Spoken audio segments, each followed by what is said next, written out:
Welcome, everybody, to the 29th episode of Stories from the Last Territories, a podcast that covers the golden years of wrestling in Puerto Rico. My name is Luis Cuevas, better known as the Cayman, and I am your host for this trip back in time to the stories that made Puerto Rico wrestling the hotbed it was in the 70s and 80s. If you like what you hear and see, please subscribe in YouTube under the channel Desde los Territorios, or in audio at your favorite audio podcast site on the Stories from the Last Territories. Today, we are continuing our look at the year by year of Capital Sports Promotion, and today we're going to be looking at the 1982 of Capital Sports. This is one of my favorite years of wrestling in the island. I missed the first part of the year, but on my return to the island in the summer of 82, it was like I had landed in heaven. And I want to think that I was the one who brought the good fate to Capital Sports Promotion in 1982. One curious thing about this year is that from August and moving forward, we have videos and programs from this era. So if you would like to see some of the feuds that we discuss or some of the angles that we discuss in this episode, well, you can go to Armstrong Alley page in YouTube channel, and you can go to his playlist of 1982. He has the biggest selection of Capital Sports Promotions videos from 82 all the way to 1991. So most of the stuff moving on forward in this podcast, you're going to find it in Armstrong Alley. So you could check a lot of the good stuff that is there and pretty much catch everything moving forward from July all the way to December. During this year, it was also the peak of the relationship of World Wrestling Council and the promotion of Jack Veneno in Dominican Republic, and they had talent exchanges with Montreal, Southwest Championship Wrestling, and Championship Wrestling from Florida, including one big angle that they filmed in Championship Wrestling from Florida. Another thing about this year, it was the change in philosophy, in my opinion. Before this year, as we saw and heard in the podcast of 1980 and 1981, it seemed like everyone had a chance to run the ball in the main events. One month it will be Pierre Martell, another one will be Carlos Colon, next it will be Jose Rivera, or it will be Invader. In 1982, it became more the Carlos and Invader show. It centered most of the attention on them. Don't know if it was for the better or for the worse, but it was felt, especially in the second half of the year, how this philosophy of booking or the way they presented the angles was brought to the island. So let's start with the look at this year, 1982. At the end of 1981, Ric Flair made his debut in the island, defending his title against Pierre Martel at the end of the year card. And due to a controversial finish, a rematch was set for the Three Kings Day card. That was the card that pretty much set up a lot of what will happen during the year. One thing that Capital Sports Promotion did, I believe, masterful, was that they hold the dream match between Carlos and Ric Flair as long as they could. And they established Ric Flair to the eyes of the fans by having him face different wrestlers before he got to Carlos. And they had Carlos also facing different wrestlers before he got to Ric Flair. So they built this match for pretty much the whole year before they actually met in the ring.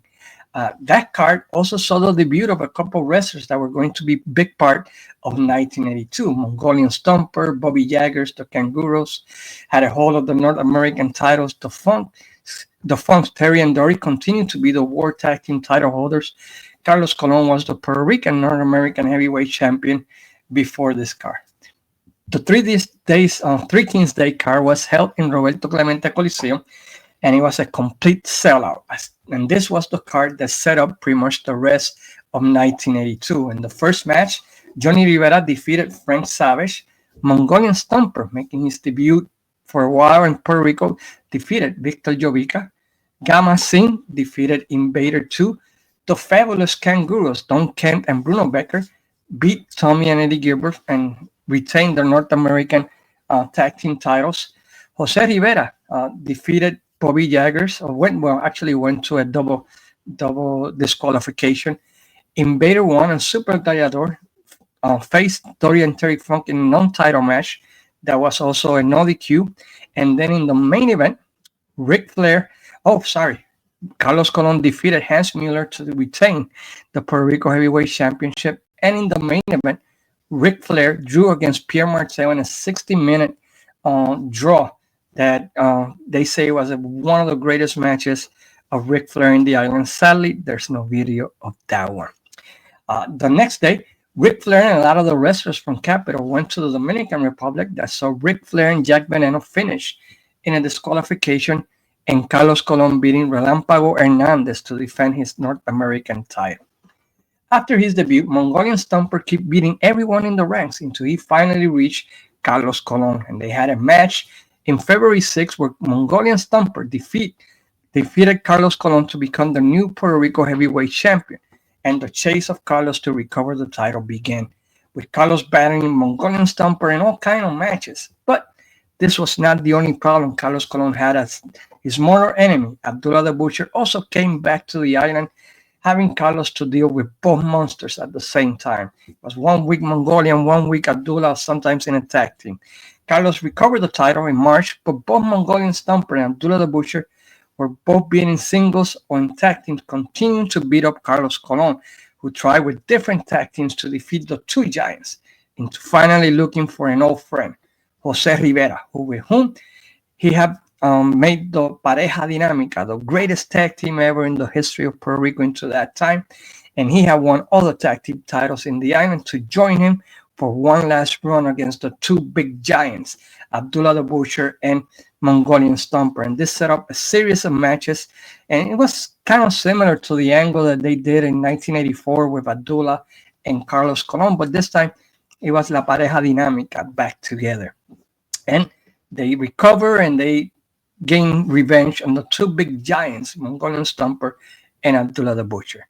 A little while later, Bobby Jaggers, who had been in the island during this time, had promised Carlos Colon he was going to retire a friend of his and make sure that he would embarrass Carlos Colon. And in a TV match, he hurt and retired none other than Jose Rivera, who was legit having an injury, and it was also done to explain his absence and retirement, as he, at least publicly, the reason was he had found religion, and that he wanted to spend more time serving God and Jesus and all that kind of stuff. But other people, and legend has it that it was due to Jose Gonzalez kind of pushing him out so that Jose Gonzalez could be the number 2 baby face. Remember, Invader had come to the island as a rule breaker, and then he started as a popular face, but people were educated that it was Carlos Colon and Jose Rivera in the pecking order. So the legend says that Jose Gonzalez was trying to make life impossible to Jose Rivera so that he would move aside and let Jose Gonzalez be the number 2. How much of that is true or how much is a legend? Well, we will never know, because both Jose Rivera sadly passed away, so he can never explain that. And Jose Gonzalez, I'm pretty sure, will not corroborate that story for anybody. So Bobby Jaggers during this time also had a great and bloody feud against Invader 1 in all types of matches, trying to take out the mask of Invader. Invader, tired of people thinking he was a foreigner and tired of Jaggers trying to take his mask off on TV, announced that that night in a match against Bobby Jaggers, win or lose, he was going to take off his mask. And he did. That night on TV, on the wrestling cards, he beat Bobby Jaggers, but still took off his mask. In TV, the next day or following week, he cut an interview where he introduced himself as Jose Gonzalez and tells Rikin that he had wear the mask to not wanting his mom to see him wrestle, so she didn't have to worry of what could happen in matches, but that now he had talked to her and that he had sat her down and it was agreed that he could wrestle. And from that moment on, he wrestled mostly without the mask, but would use it on special occasions during the year 1982 and 1983. And he's definitely established himself as the official number 2 baby face of the company. He put it back when he started doing tag teams again with Invader 3 and the WWF, when they went and had that little tour that they had at the end of 83, beginning of 84. During this time, the Kangaroos have been dominating the tag team ranks, and that led to a World Tag Team title match against the Funk Brothers, who held the title since 1979. And in the 1st of May, The Kangaroos did the impossible. They ended the 3-year run of the Funks as the World Tag Team Champions by ending this historic run, defeating them, and becoming the new World Tag Team titles. During this time, they also start using a gimmick where they start using fire on their opponents, and they burned Terry Funk and also did it to Invader One. We set up a wild battle between Invader One and Pierre Martell for the World Tag Team titles against the Kangaroos. That saw at the end the babyface winning the tag team titles from the dreaded Kangaroos, and also having individual matches against Don Kent for because Don Kent was the one who burned him. Sorry about that. Kareem Mohammed, Big Red, and Mr. Fuji and the Moondogs and Tommy Gilbert came to the island with his son Eddie Gilbert, and they quickly became one of the most popular wrestlers in the island alongside his dad. And to the surprise of everyone, they became the North American Tag Team Champions. And they solidified what was already a very solid roster. And they, especially Eddie Gilbert and Tommy Gilbert, they were incredibly popular here in the island. I mean, it was amazing to see the love that they have for both of them. Maybe because it was probably the first father and son tag team, that they have seen in the island. I could be wrong, but in my opinion, that was one of the main reasons why they were so popular. But they were really very popular in the island. And Eddie Gilbert, well, he was a very different Eddie Gilbert from the one that we saw in Memphis and the one that we got to know in Puerto Rico in the later years. But he was a white meat baby face, like you guys like to call it. The Moondogs came to the island and started piling victories over everyone they faced, suddenly becoming the number one contenders for the World Tag Team titles and eventually winning them in this year, 1982. Ric Flair was announced to be coming back to the island to defend his title against none other than Carlos Colon in the most anticipated match in the island. But the weeks before, Capitol announced, surprisingly, that there had been a tournament to determine the new World Wrestling Council World Heavyweight Champion in Japan, and that Abdullah the Butcher had won it in the finals by defeating none other than Antonio Inoki in Japan to become the new World Heavyweight Champion. And that changed things in the island, right? Carlos right away announced that he was sidestepping his title shot against Ric Flair to challenge Abdullah for the world title because he wanted that world title to be in the island. And in July 31st, it was announced that he was going to have his match against Abdullah the Butcher. And they did a really good job. And you can see this in Armstrong Alley. They show videos of Carlos training with Pierre Martell, with Johnny Rivera. You see him running. You see him in the ring doing a lot of different moves. And in his interviews, he continued to say, I want to win this title for the fans of the island. I want this title to be in Puerto Rico. I want everybody to know that here in Puerto Rico, we have the best wrestling. And one way to do it is by winning that heavyweight championship. And they did a great job on building this title match between Carlos Colon and Abdullah the Butcher for the Roberto Clemente Coliseum during that July 31st card. During this time, they also start pushing Johnny Rivera, who later became the Invader 3 and who was a journeyman in the WWF, as a contender for the World Junior Heavyweight Championship. And they signed a match against then champion Les Thornton for the title. And during the weeks prior to the show, you saw videos of him training with Carlos and Pierre Martell. They also start showing him defeating a couple of established stars like Dick Steinberg and other in TV to establish him as a solid contender for the title. And he won a title shot for that July 31st card.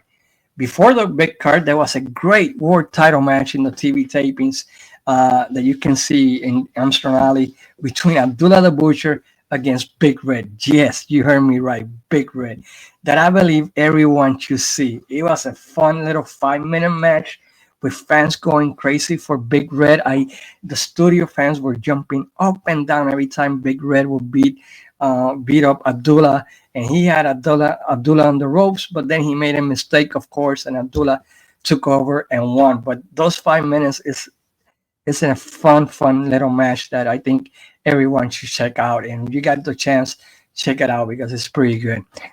Terry Funk also came back to the island, promising vengeance against the Kangaroos for burning him, and he brought himself, this time Dick Slater, to be his tag team and asked for a bunkhouse match against the Kangaroos. And they showed Terry Funk in a match in Florida, dressed in a bunkhouse style match, and Gordon Sully explaining a little bit of the feud and all that kind of stuff. So it was a very solid card, and the fans drove to the island and made it. It was another sellout at the Roberto Clemente Coliseo, and this is the card that people saw in TV. Tommy and Eddie Gilbert retained the title against Los Medicos to retain their North American tag team titles. Terry Funk and Dick Slater gained revenge on the Kangaroos, and this time Duncan and Johnny Heffernan in a bunkhouse match. Gorilla Monsoon versus Kareem Mohammed, and Kareem Mohammed, I think, beat him. For the World Junior Heavyweight Champion, Les Thornton retained against Johnny Rivera. The Moondogs, wrestling spot, beat Invader One and Pierre Martell to become the new Capital Sports Promotion World Tag Team titles. And in the main event, Carlos Colon beat Abdullah the Butcher to become the new heavyweight champion of World Wrestling Council. The match sadly is not on video, but there's confirmation that it was shown not only on the TV show but on the news when Carlos became the World Wrestling Council World Heavyweight Champion. After this, Capital Sports Promotion did something that I thought was very intelligent. Instead of jumping right away to the unification match or the dream match of Carlos versus Flair, they took the following months to establish the World Wrestling Council World Heavyweight Championship by having Carlos Colon defeating Harley Race, Kareem Mohammed, and many other opponents to try, in my opinion, to establish the title on the same level as the NWA World Heavyweight Champion. He also had a rematch against Abdullah, and he defended the title, and that way he established the World Wrestling Council title as, being on the same level as the NWA Championship. That was the title that everybody here in the island had recognized for many, many years as the official World Heavyweight Championship. While all this was going on in Puerto Rico, we were the hosts to the annual NWA annual convention, and we had all the promoters, and there's a lot of pictures. There's a famous picture of Ric Flair, Harley Race, Giant Baba, and Dory Funk. There's all kinds of promotions, Sam Muchnick, Jim Barnett, and everybody. The convention reportedly lasts 4 days, and like I said, there's many pictures of that convention. In that one, Bob Geiger was selected president of the NWA, as Sam Muchnick was going to retire, if I'm not mistaken.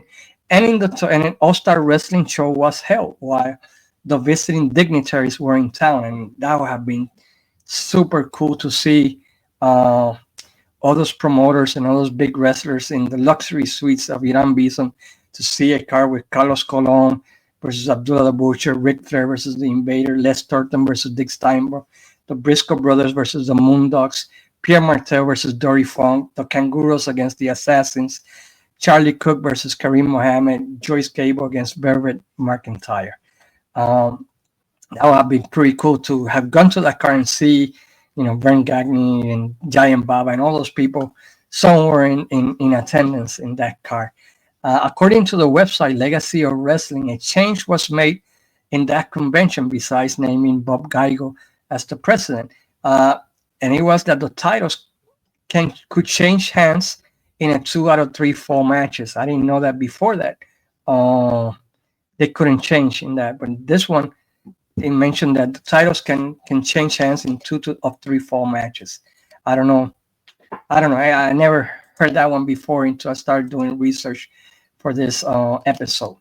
Meanwhile, Flair was busy in the island with a mini feud against Invader One for the NWA World title.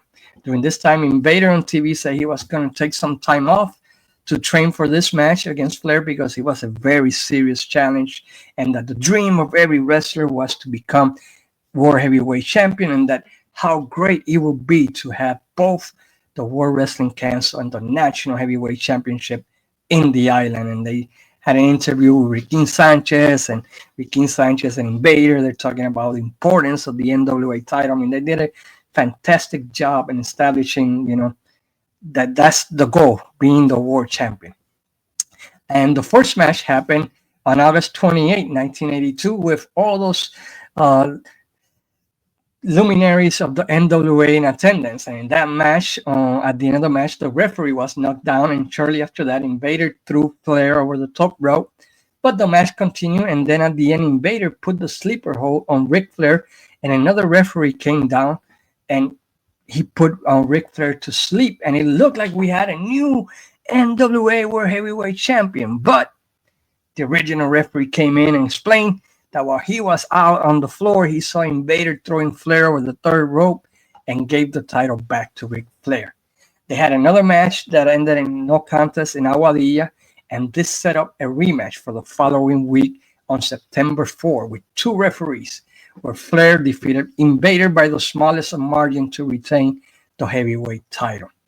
But before this match happened, there was a great NWA World title match on free TV, which was very rare to see, on the episode of August 28, 1982, between none other than Ric Flair versus Tommy Gilbert. That is a must-watch match that you should have. It lasts about 15 minutes, and it's gold.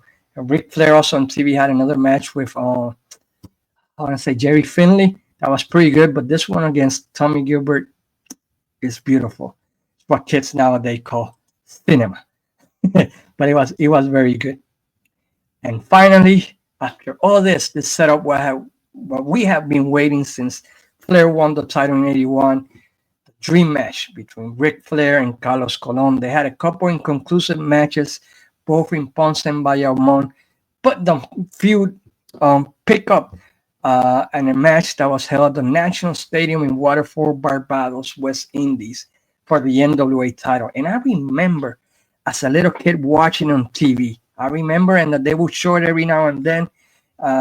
It was in a park, open park, and I remember Ric Flair putting the figure four, Carlos Colon reversing it, then Ric Flair putting it back and holding the ropes and beating Carlos Colon in that match. I remember it like it was yesterday. It's one of those images that I cannot forget for some reason.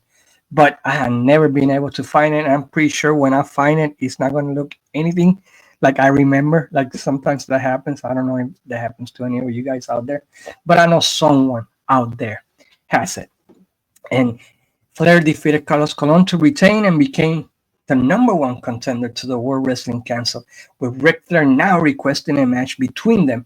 And the promos of Flair during this time were gold, and Carlos promising Puerto Rico fans that he would not let Flair take away the title of the Puerto Rican people, the World Wrestling Council Heavyweight Championship. But before we get to that match, it'd be good to talk about some of the other feuds that were happening around that time, because there was some very good stuff during this time between September and October 16.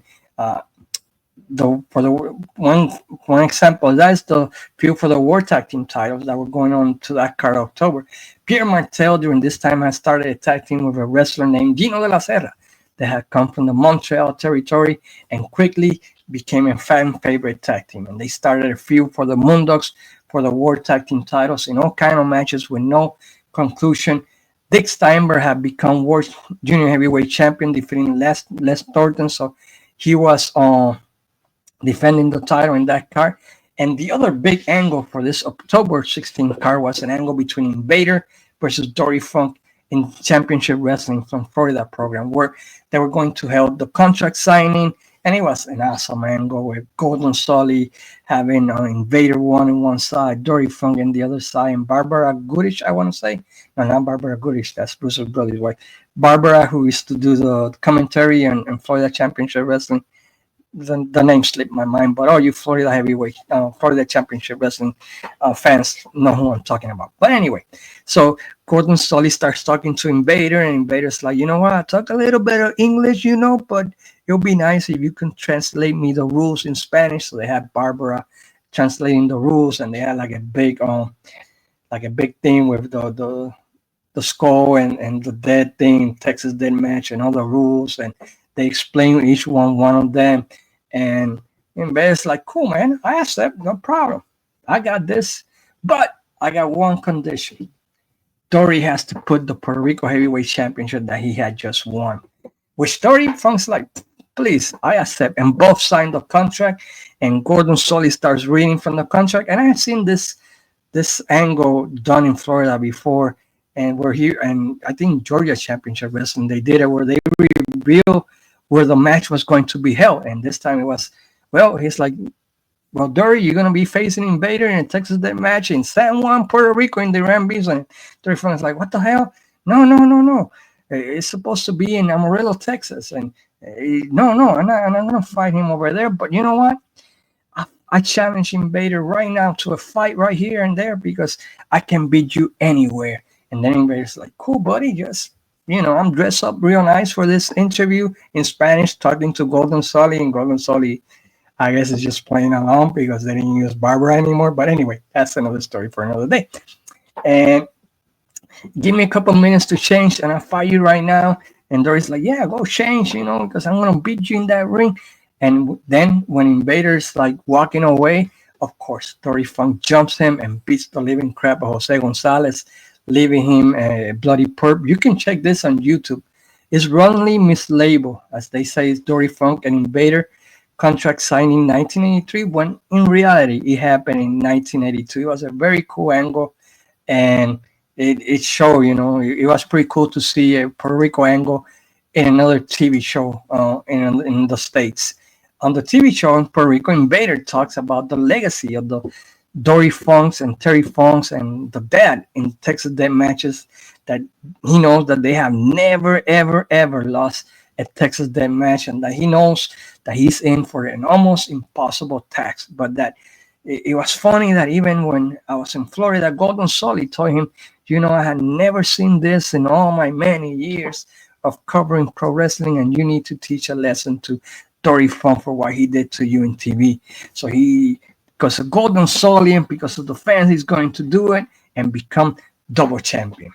The October 16 TV show had two great promos, one by Ric Flair and another by Carlos Colon, that after seeing that promo, you wanted to go running to Irán Bison. To say I was hyped for this match is like the biggest understatement of my life. I begged my grandfather since the moment they announced this fight that we had to go, that I would do everything. I would cut the lawn. I would, whatever chores I had to do as a 9-year-old, I would do, because I wanted to go see this match. And then, my grandfather was going to go because he never missed a Saturday card. So we went, and it was packed to the rafters. It was probably I want to say it probably was like the biggest crowd I have ever seen of wrestling in my life. Thinking about it now, because there were close to 30,000 people there. And the card was held at Irán Bison Stadium. And the first match, Joe Lightfoot was lost to Mad Dog Lafleur. Johnny Rivera lost to Dick Steinberg in his quest to become the junior heavyweight champion. Jack and Jerry Briscoe defeated Kareem Mohammed and the Assassin. We have new tag team champions as Pierre Martell and Gino de la Sierra defeated the Moondogs.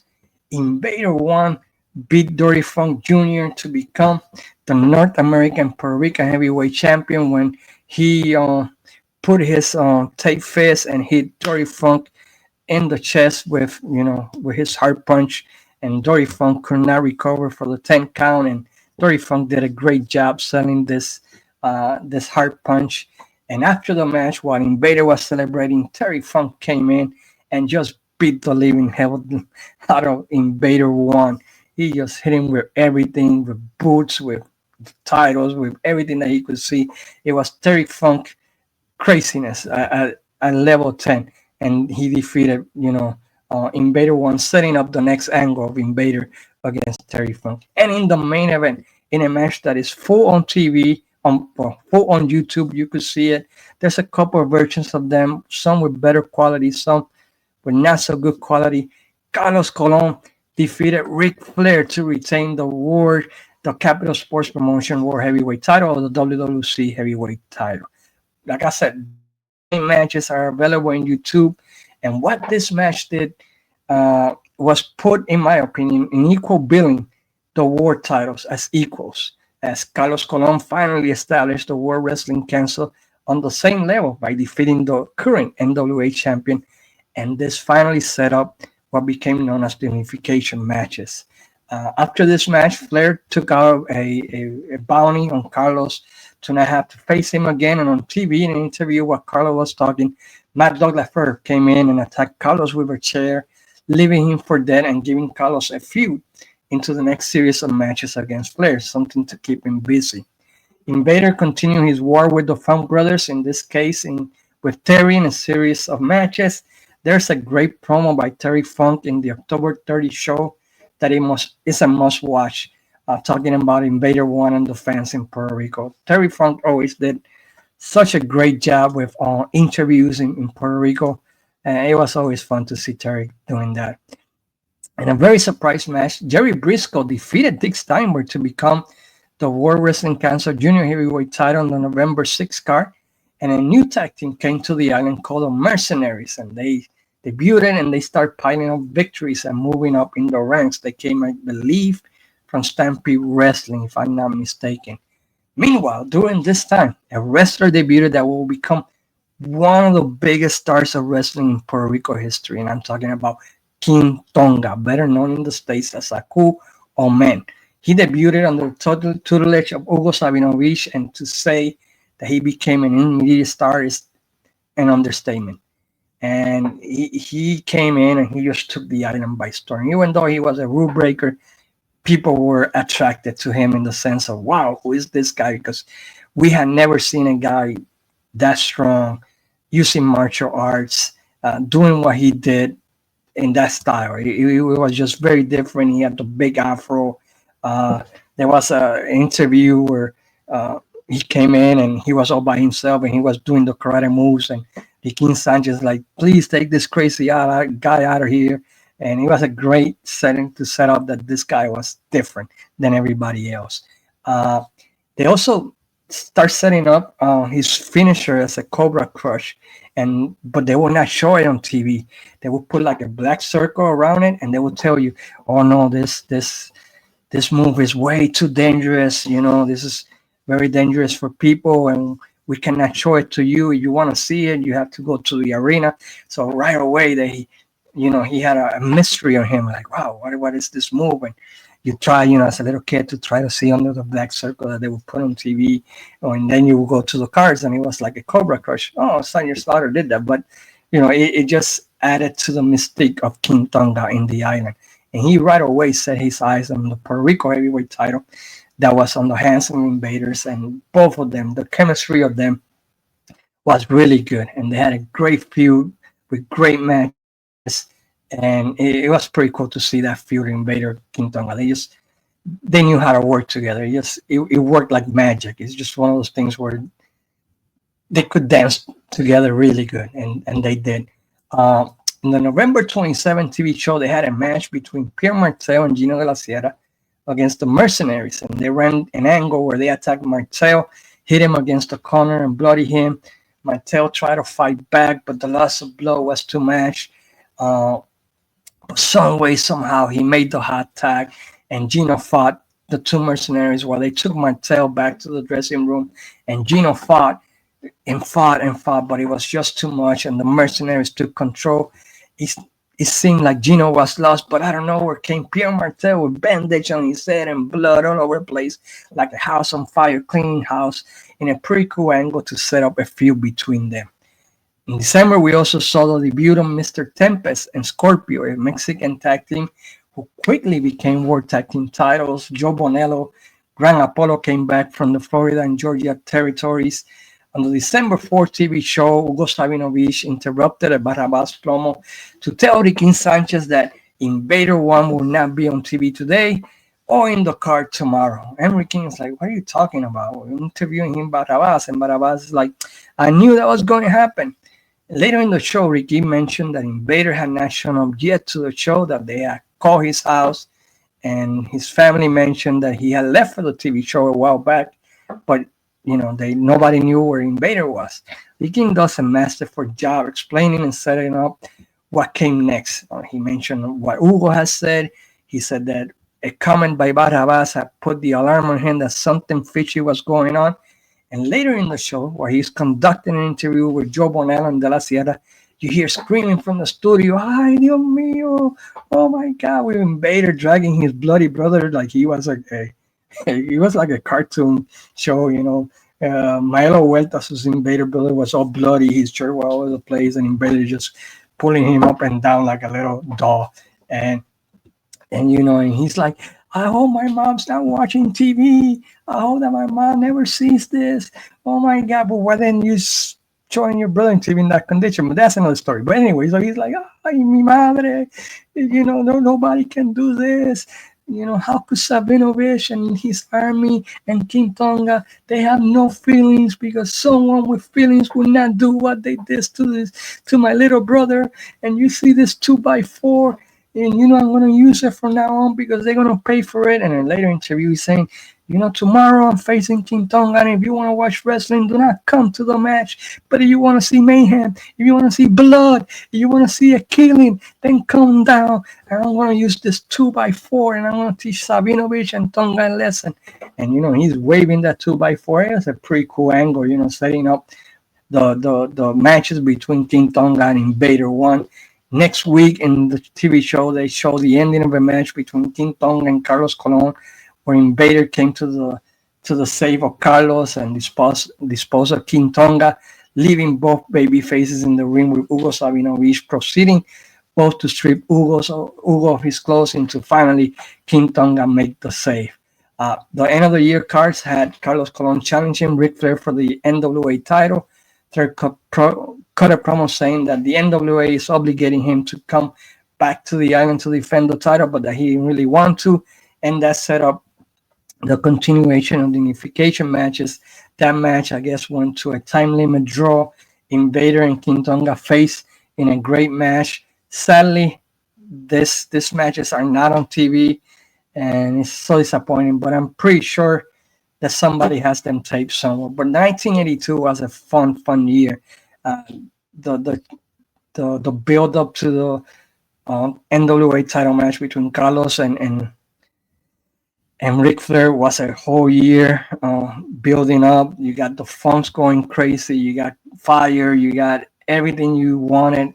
And again, even though it was more centered on Carlos Colon and Invader, it worked at that year. And 82 was a fabulous year. And it's one of those ones that you can actually watch on TV. Most of the shows that are in Armstrong Alley are the Sunday shows for the West Coast. But still, you get a lot of gold nuggets in those TV shows.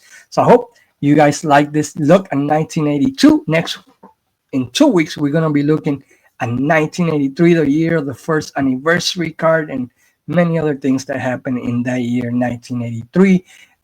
There were the debut of Buddy Baby, Buddy Landale, and many others in the island. So it's going to be a great year in 2 weeks. So please come back to Stories from the Last Territory. You got somebody who you think might like it, please share the video, share the audio podcast, and hopefully you guys have enjoyed this 1982 look at the Capital Sports promotions.